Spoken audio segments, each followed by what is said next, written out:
Good morning once again from the Mayan Riviera.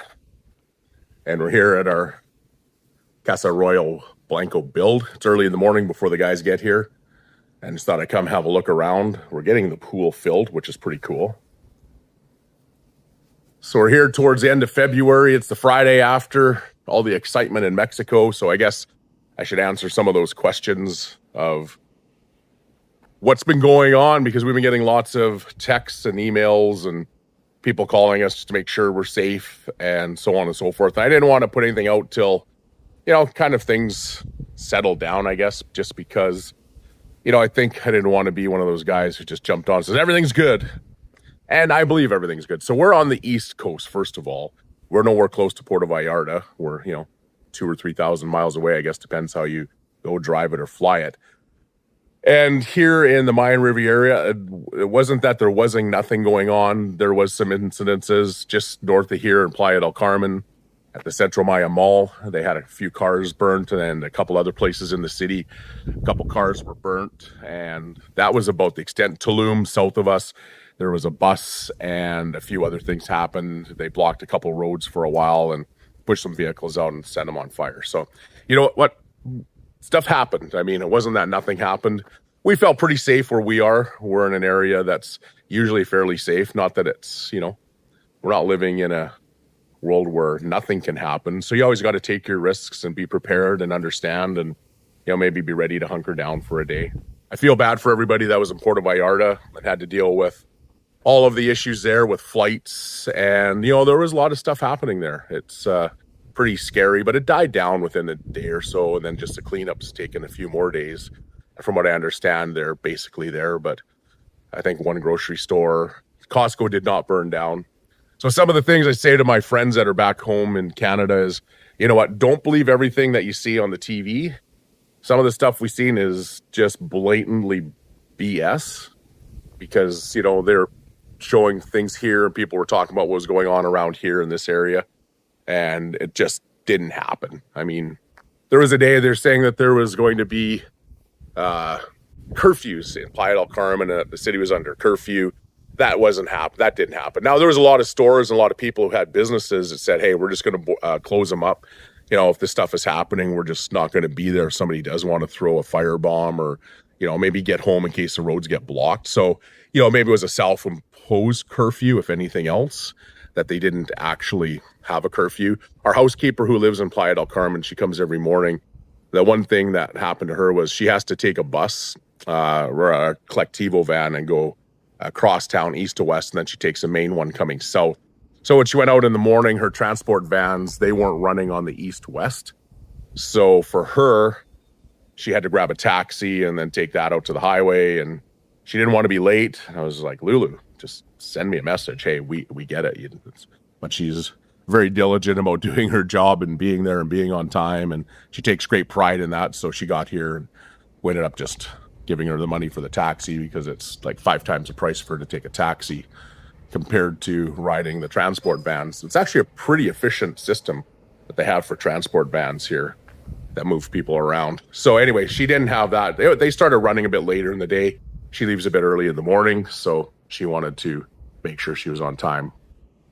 Other than that, there hasn't been much happening. I know we had a friend come down Sunday night, and he was, asking the question, and you should, right? He has family and kids, and, just wanted to make sure that things were good to get here. So we're all good. We're doing well.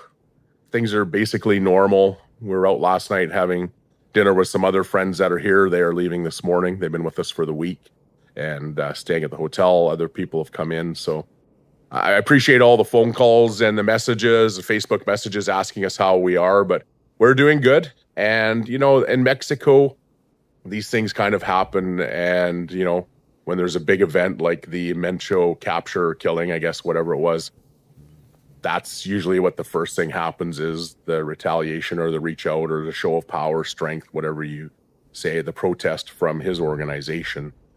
And I guess you just have to get used to it. The military checks, the police checks as you go into town. They have checkpoints set up and, lots of military here. But that's basically their police service. Their federal police service is military. So if you get to understand that and, learn when to be out or not, or when to go to certain places, it's like any city, a modern city, big city, you're going to have good and bad things. And you just have to be diligent, know where you're at, and don't be silly, right? So, and if things got bad and we had to go home, we'd be fully prepared to do that. So, as long as you could get out. I mean, we do have our own house in place and we have some supplies for a few days or more. So, but anyway, we hope everybody's doing well home in Canada. Looking back, we're from there in the interior British Columbia. They've had a pretty good winter. Actually, it might have been time just to hang out and stay there because I think we only had about 3 or 4 snowfalls. The guys that look after our house and the friends that are there and the family going over, it's almost ready to start mowing the lawn from the looks of it when I look on some of the cameras. But we'll be back there in a little bit. But first, we got to get this done. Oh, look at the sunshine coming up here. The guys are going to be here pretty quick to get started for the day. So I'm going to step out of here and we'll take a look around the house, take you on a bit of a tour here and show you what's going on inside. Lots of changes. So the pool is getting filled. Almost makes me want to jump in. That's a big step, really big step, because that's where we started from. This big pile of dirt was the first thing. Once we cleared the lot, the jackhammer started and we had to set our level from here. And now that we're getting it filled, that's a big milestone. So let's go have a look around in the house and see what it looks like inside. Inside here, you can see that we have been working on cabinets, finishings, and things have been going really fast here. Our cabinet makers and carpenters, I guess, Madeira, guys that work with the wood, they've been in here and have got the bed done for the master bedroom. These are the cabinets that we are putting in. Air conditioner is up. We got some plates for electricity and switches, which are the wrong color. They will be changed because white doesn't look very good against that dark brown lush background. So we'll get that fixed up. That's just something that, you start to look at and find all the little details. A little dark in here right now. We still don't have the power turned on yet. They've been testing it, but it's not on main. The closets are about 65% done here in the master. We got some faces to go on the drawers here, and then across the top, you can see they got some of the panels here and fill in the rest. Behind the door is another one. And then into the washroom, where we got the dual sinks, his and hers. Because, you got to have your own elbow room in the morning. You don't like to fight with the wife for space on the countertop. And the shower is in. And just the glass to come in, level entry shower, so everything flows underneath. And here, we did on this shower, because it's the master principal one, your shower vent's going to be up there, but when you walk in, we put the tap over here, so you don't have to stand underneath the shower and get that initial shot of cold water when you turn it on. Who wants that surprise early in the morning when you get up? And this will be your view as you walk out in the morning or get up and look out across your pool, patio, and jacuzzi as the sun comes up out of the east. This house is facing almost due east. So lots of good, nice morning sunshine. And if you don't like the sunshine, well, we'll put some blinds on. Let's go over here and have a look into the main area. So here's our stairway with the jacuzzi walls. You guys got all that done up and the lights are in on the stairway. A little bit of a breeze there.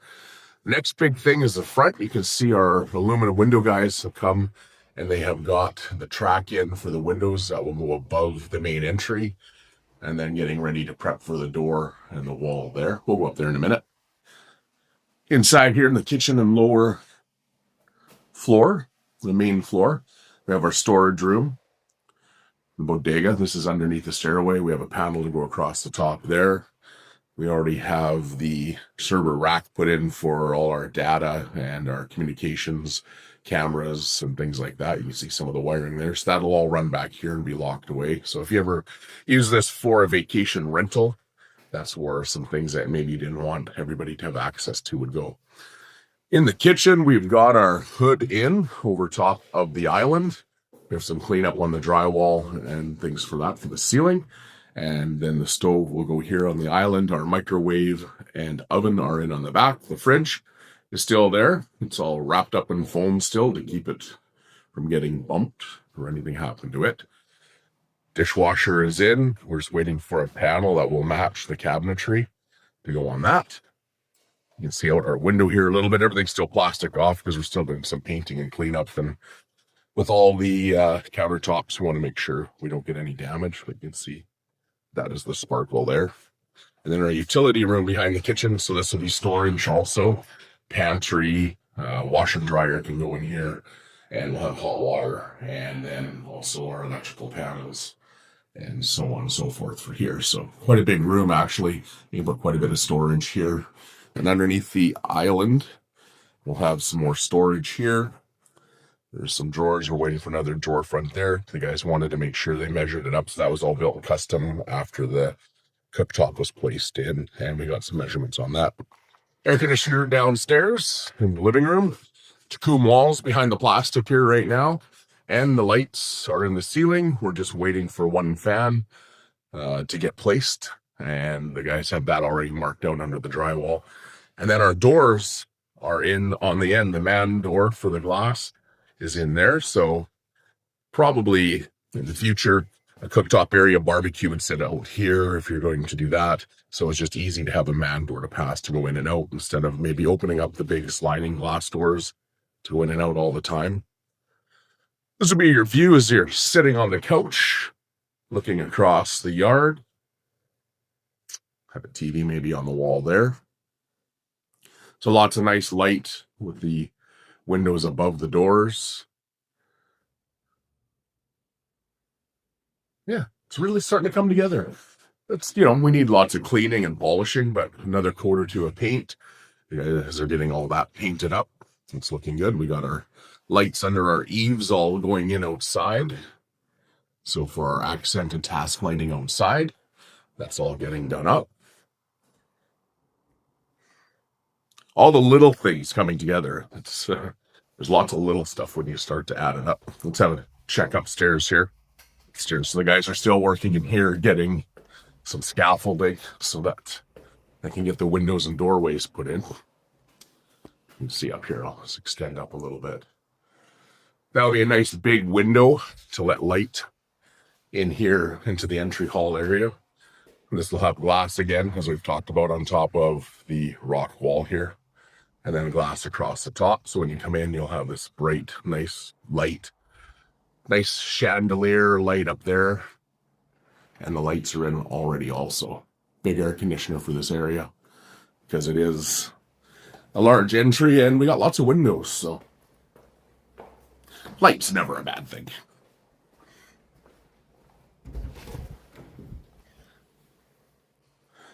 So into one of our upstairs bedrooms, and the cabinetry is basically done in here. So these have built-in wardrobes, not separate rooms, so bed will sit here. Enough room for a king-size bed. And a view out off the terrace. We could open this up. Slide it out. Come out here in the morning stretch. This is your view. Out in the jungle, the sun's just got behind the clouds on us.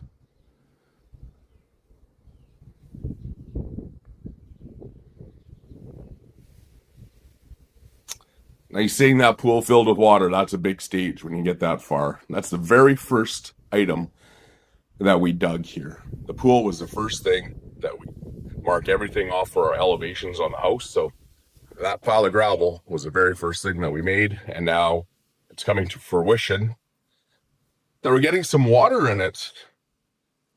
We've actually had it filled before when we did the pre-shell and water checked it and just made sure everything was good. But looking around, our aluminum guys came in and put one more accent piece here across. We didn't have this as an accent piece because we had all our glass that was coming in here, but there's no glass in front of our little flower bed. But when we looked back and we were just deciding what to do with the colors, because this was going to be a darker brown at first, and then wasn't particularly happy with the shade that we could get and the look with the sun, because we want to seal it so that it doesn't absorb any rain, or here some of the bats will fly around and you can hit your house, and then that would get absorbed and stain also. So what we did was actually, to keep a consistent nice black line that kind of broke this up when we went with the lighter color, was just get a piece of aluminum. Now it's consistent all the way across, so looks really good, really sharp from the bottom. Again, it's just the little details that maybe you couldn't plan for on a drawing, but once that you actually are living here, a lot of the living, but just see it all put together, those things kind of pop into your mind and you say, yeah, that's something that we should have a look at. So in here, washroom again, basically same style, single sink with backlit mirror will be there.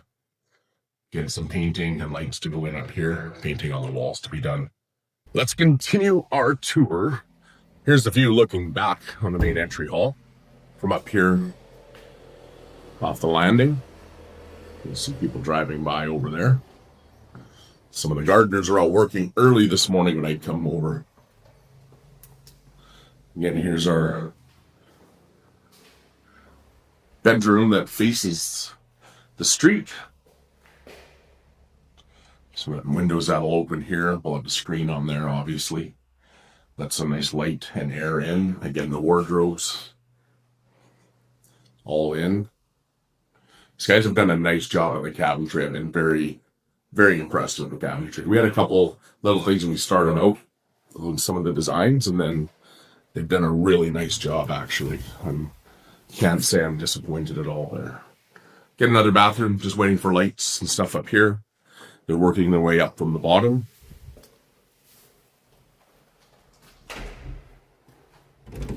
Then we come to probably our biggest bedroom, or one of the biggest bedrooms, at least upstairs for sure. You get another bathroom here for this bedroom. So every bedroom has its own bathroom, shower, full ensuite.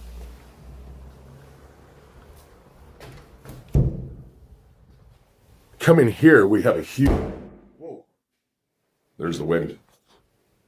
Huge glass door that's going in here.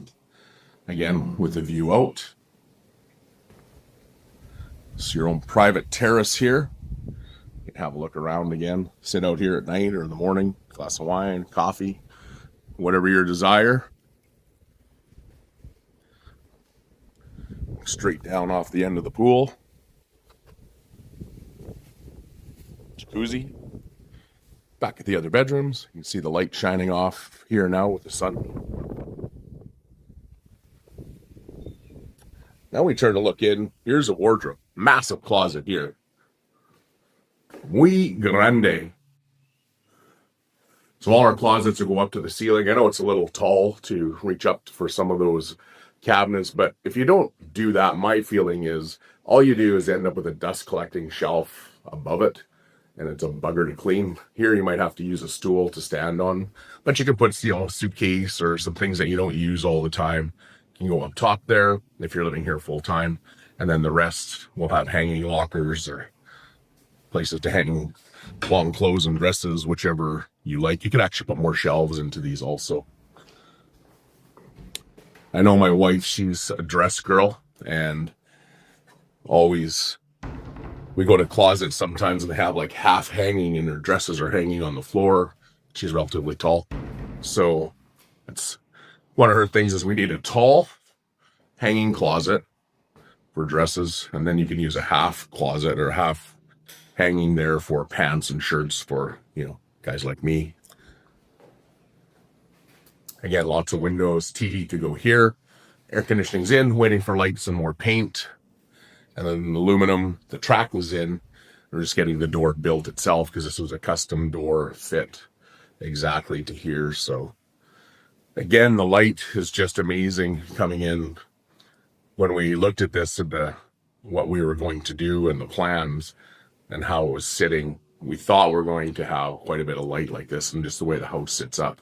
Here you're looking right into the foliage of the trees. That's not a bad picture at all. I can get used to that. That's basically the tour of the upstairs. All bedrooms with full-on suites. Better close these and keep the wind from howling, slamming the doors. I'm gonna adjust that one a little bit. So that's where we're at. Take a walk out to the front. Still quite a bit of construction area out here, because this is where the guys have been mixing up all the mortar and plaster that goes on the side of the house. You can see out here is where they sift the sand for the finer finishes. And here they're getting all the massia done on the front, chacum on that side. I just love the feel and look at that plaster. It's a lot more expensive than paint though. It's probably 20 times the cost of actually just doing a painted surface, but well worth it. Same with the rock. It's quite a bit more expensive, siding material, but it's permanent. And that's what you're looking for here. Durability and a good look. Adds in with a nice jungle look. So here again, I'm standing on top of the cistern. We'll have water here. So for the house. And then this is all going to be a stamped concrete driveway when all the sand, we're on about 2 feet of sand here right now. And then we'll rebuild the sidewalk and everything out to the street. And this will be the parking area. And then the guys are getting the planters ready, and all this other construction debris will disappear. And actually it'll go pretty fast. We're now the last, I guess, the Friday of February. I was having a conversation with our builder yesterday, and I know we always were talking end of February, but we're both just kind of kidding ourselves, joking around with that. We don't really have a timeline. There hasn't really been a date where we said we have to have it by X day, other than he'd like to move on and do things. So this is what we're doing here. So we're thinking end of March, we're going to have this place looking pretty done up. Maybe just a little bit of landscaping, tidying up, plantings. But from there, it'll look pretty much done.